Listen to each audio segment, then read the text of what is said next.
गोरी रंगत के साथ वाकई सवेरा लग रही थी। चेहरे पर मासूमियत देखकर लगता ही नहीं था कि ये ऐसी काम करने यहाँ आई है। सवेरा के नीचे बैठते ही मैं भी इसके साथ जड़कर बैठ गया। इतनी नफासत के बावजूद मुझे इसे छूने में जेजे का महसूस हो रही थी। मैं कुछ देर उसका हाथ पकड़कर बैठा रहा और हाथ को अपने हाथ में लेकर सहलाता रहा। सवेरा कोई रद्दे अमल नहीं दे रही थी, बिल्कुल बुत बनी बैठी हुई थी।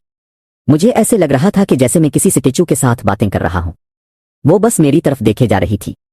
इसकी आंखों में अजीब सी कशिश थी। जब मैं इसकी आंखों में देखता तो मुझे इसकी आंखों में कई सवाल नजर आते। इसकी आंखें इसकी मजबूरी की गवाही दे रही थीं।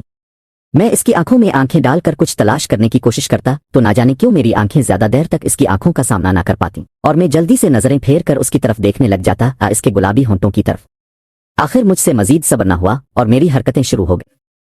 सवेरा का रंग सुर्ख टमाटर जैसा लाल हो चुका था और वो चेहरे पर हाथ रखे सर को नफी में हिलाए जा रही थी और मैं इसकी कैफियत से लुत्फ अंदोज हो रहा था। सवेरा गुमसम ही मेरे साथ फिर लेट गई।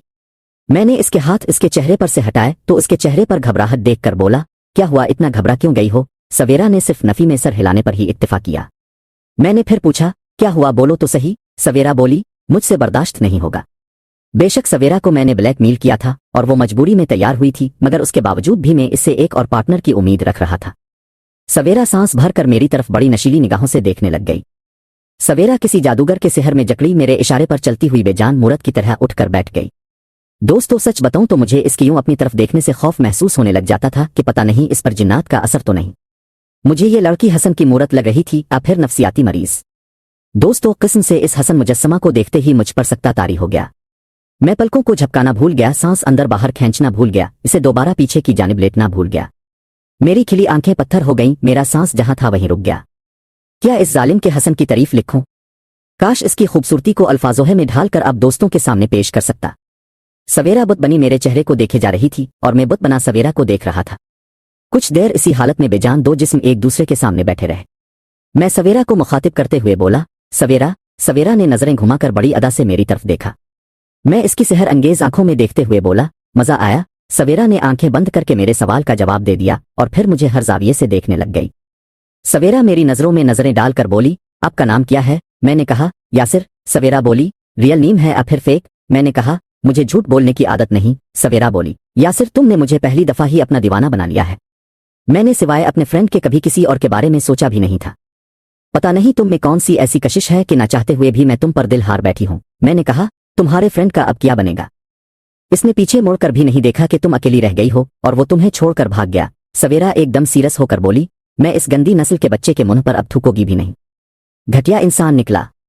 मुझसे शादी के दावे करता था, मेरे साथ मरने जीने की कस्में खाई थीं इसने। सवेरा अपने आप से भी बातें कर रही थी, खुद ख्याली में बोली जा रही थी।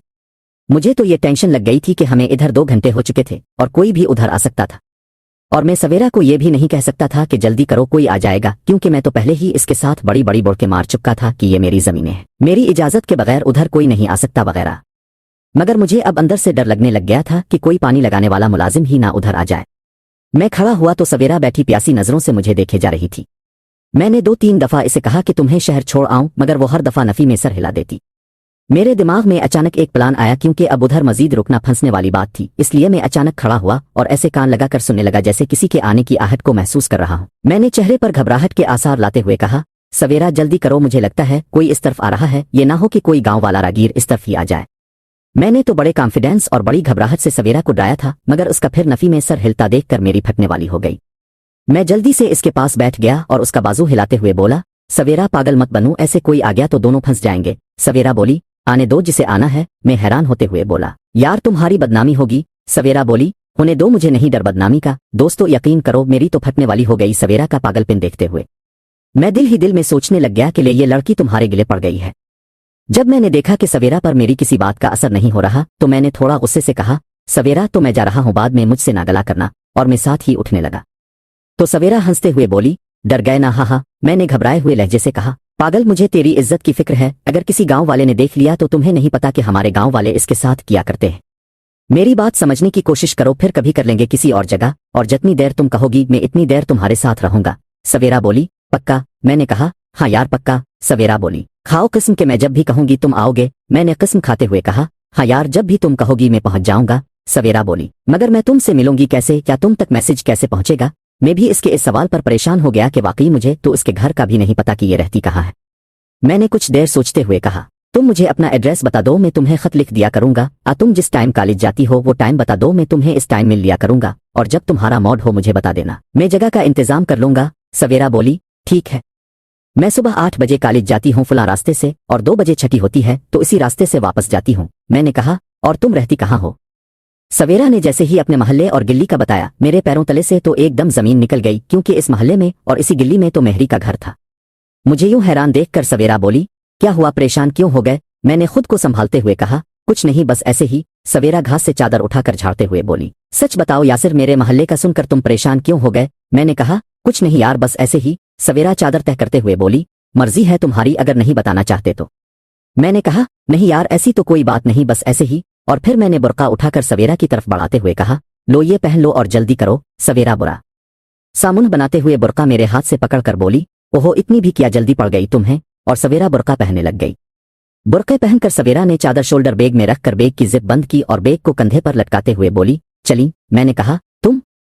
और सवेरा 2 कदम आगे बढ़ी और फिर मुझसे लिपटकर मुझे गले लगाया, और फिर हम दोनों आगे पीछे नहर की तरफ चल दिए। नहर के पेल के पास पहुंचकर मैंने इस जगह की तरफ देखा जहां सवेरा के यार की मोटरसाइकिल खड़ी थी, मगर अब वहां मोटरसाइकिल का नाम और निशान भी नहीं था, यानी कि वो फरार हो चुके थे। मैंने सवेरा को कहा, तुम्हारा फ्रेंड तो तुम्हें छोड़कर फरार हो चुका है। सवेरा अपने यार को गालियां देते हुए पिलकर इस तरफ चल पड़ी। मैं भी इसके साथ साथ चलता हुआ शहर पहुंचा और फिर सवेरा को रिक्शा करवाकर इसमें बैठा कर मैं फिर मिलने का वादी करके वापस गांव की तरफ चल पड़ा। घर पहुंचकर नहा धोकर फ्रेश हुआ और फिर बाहर निकलकर आंटी फौजिया के घर की तरफ चल दिया। आंटी के घर पहुंचा तो हसब मामूल आंटी चूल्हे के पास बैठी खाना पक्का रही थी और नसरीन आंटी के पास बैठी खाना बनवाने में उनका हाथ बंटवा रही थी, जबकि उज़्मा मुझे नजर न आई। मैंने घर में दाखिल होते ही सलाम किया तो आंटी और नसरीन ने चौंक कर मेरी तरफ देखा। आंटी ने मुस्कुराते हुए और नसरीन ने बुरा सा मुंह बनाते हुए मेरे सलाम का जवाब दिया। मैं आंटी के पास पहुंचा और नसरीन के सर पर चपत मारते हुए कहा, आज बड़ी मेहनत हो रही है। नसरीन गुस्से से मेरी तरफ देखते हुए बोली, तमीज के साथ आते ही शोखा बन गया। आंटी हंसते हुए नसरीन को डांटने लग गईं और मेरी तरफ देखकर बोले, आज चांद किधर से निकल आया, लगता है कि अब तुम्हारा दिल नहीं करता हमारे घर आने को। मैंने नसरीन की तरफ देखते हुए कहा, आंटी जी, दिल तो बहुत करता है, मगर आपके घर में चुड़ैल का साया है और जब मैं आपके घर आता हूँ वो चुड़ैल मुझे चिमट जाती है। नसरीन ने चिमटा पकड़ा और मेरी टांग पर मारते हुए रोने वाले अंदाज में बोली, उम्मी देख लो, अब फिर तुम मुझे डांटने लग जाती हो, ऐसे ही बकवास कर रहा है। मैंने उहाय किया और आंटी की तरफ देखते हुए कहा, देख ले आंटी, मैंने कहा था ना कि आपके घर चुड़ैल का साया है। आते ही चुड़ैल ने मुझ पर हमला कर दिया और ये कहते हुए मैं भागकर अंदर कमरे में चला गया और नसरीन मुझे बुरा भला कहती रही। कमरे में पहुंचा तो उज़्मा चारपाई पर बैठी हुई थी और किसी नावल पढ़ने में मसरूफ थी। मेरी तरफ देखते ही इसने नावल एक तरफ रखा और बड़े सीरियस अंदाज में मुझे सलाम किया। मैं इसके सीरियस होने की वजह जानता था, मगर मैंने इसे एहसास नहीं होने दिया और अपनी आदत के मुताबिक इसे छेड़ते हुए बोला, खैर है, पढ़ाई मुकम्मल हो गई है जो नावल पढ़ने शुरू कर दिए। उज़्मा सर झुकाकर बोली, नहीं, बस ऐसे ही फारिग बैठी हुई थी तो टाइम पास करने के लिए नावल पढ़ना शुरू कर दिया। मैं उज़्मा के पास बैठा कुछ देर इससे इधर उधर की बातें करता रहा और फिर आंटी और नसरीन भी कमरे में आ गईं और आंटी बताने लग गईं कि नसरीन की नज़र कमजोर हो गई है, इसे कल डॉक्टर के पास लेकर गई थी। मैंने चौंक कर अनजान बनते हुए कहा, आंटी अब मुझे बताती, मैं साथ चला जाता। आंटी बोले, कोई बात नहीं, हम टांगे पर ही चली गई थीं। मैंने हूँ किया और आंटी ने खाना लगा दिया और फिर हम सब ने मिलकर खाना खाया और फिर मैं आंटी से इजाजत लेकर घर वापस आ गया। अभी मैं घर आकर सहन में बैठा ही था कि बाहर के दरवाजे से अंकल सज्जाद अंदर दाखिल हुए और मेरी तरफ देखकर मुस्कुराते हुए मेरे पास आए। मैं उन्हें देखकर एहतराम न खड़ा हो गया। अंकल ने मेरे सर पर प्यार दिया और मैंने उन्हें चारपाई पर ही बैठने का कहा। इतने में अम्मी और अबू भी आकर अंकल के पास बैठ गए। कुछ देर उधर उधर की बातों के बाद अंकल ने मुझे कहा, यासिर पत्तर दुकान पर क्यों नहीं आ रहे? अबू बोले, इसकी कर तो तैरी हैं दुकान पर जाने वाली। अंकल बोले, भाई अब खामोश रहे, यासिर मेरा भी बेटा है और मैं इसे आपसे ज्यादा जानता हूँ। वो सब कुछ बस गलत फहमी में हुआ था, इसमें यासिर का कोई कसूर नहीं है। मैं हैरान और परेशान होकर अंकल की तरफ देखने लग गया। अचानक मेरे दिमाग में जुनेद की कही बात आई कि मैं अंकल को फिल्म ही ऐसी सुनाऊंगा कि अंकल खुद तुम्हें राजी करने घर आएंगे। मैं मजीद सीना चौड़ा करके बैठ गया। अंकल कुछ देर बैठे मेरी सफाइयां देते रहे और फिर मुझे कहने लगे कि सुबह तुमने दुकान पर आना है, नहीं तो मैंने कान से पकड़ कर ले जाना है।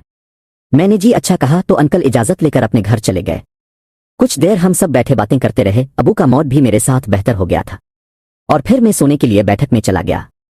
अगले दिन मैं सुबह टाइम से उठा और दुकान के लिए तैयार होकर घर से निकल पड़ा। दुकान पर पहुंचा तो अंकल ने दुकान खोल ली थी। मैंने दुकान की झाड़ पूछ की और कुछ ही देर बाद जुनेद भी दुकान पर आ गया और मुझे देखकर बहुत खुश हुआ और बड़ी गर्मजोशी से मेरे गले मिला।